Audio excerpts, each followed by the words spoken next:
சட்டமன்ற தேர்தலை முன்னிட்டு சென்னையில் நடைபெறும் ஐபிஎல் போட்டிகளை வேறு தேதிகளுக்கு மாற்றக் கோரிய வழக்கை சென்னை உயர்நீதிமன்றம் தள்ளுபடி செய்து உத்தரவிட்டது. சட்டமன்ற தேர்தல் ஏப்ரல் 23 நடைபெறும் நிலையில் தமிழகத்தில் தேர்தல் பிரச்சாரங்கள் தீவிரமடைந்துள்ளது.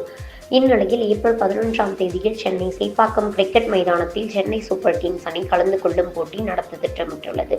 இந்நிலையில் இப்போட்டிகளை தேர்தல் முடிந்த பின் நடத்தும்படி ஐபிஎல் நிர்வாகத்துக்கு அறிவுறுத்த தேர்தல் ஆணையத்துக்கு உத்தரவிடக் கோரி சென்னை சேப்பாக்கம் திருவல்லிக்கேணி தொகுதி வாக்காளரான டி. பிரபாகரன் என்பவர் சென்னை உயர்நீதிமன்றத்தில் மனு தாக்கல் செய்துள்ளார். அந்த மனுவில் வழக்கமான சட்டம் ஒழுங்கு பராமரிப்பு, போக்குவரத்து ஒழுங்குபடுத்துதல் என்ற பணிகளுடன் தேர்தல் பிரச்சாரங்களுக்கு காவல்துறையினர் பாதுகாப்பு அளிக்க வேண்டியுள்ள சூழ்நிலையில் ஐபிஎல் போட்டிகளுக்கான பாதுகாப்பும் வீரர்கள் மற்றும் ரசிகர்களுக்கான பாதுகாப்பையும் உறுதி செய்ய வேண்டிய நிலையில் உள்ளதால் போட்டியை வேறொரு தேதிக்கு மாற்ற வேண்டும் என கோரி சேப்பாக்கம் திருவல்லிக்கேணி தொகுதி வாக்காளரான டி. பிரபாகரன் என்பவர் சென்னை உயர்நீதிமன்றத்தில் மனு தாக்கல் செய்தார். வழக்கை விசாரித்த தலைமை நீதிபதி S.A. தர்மதிகாரி மற்றும் நீதிபதி G. அருள்முருகன் அமர்வு ஏற்கனவே ஒரு போட்டி முடிவடைந்து விட்டது.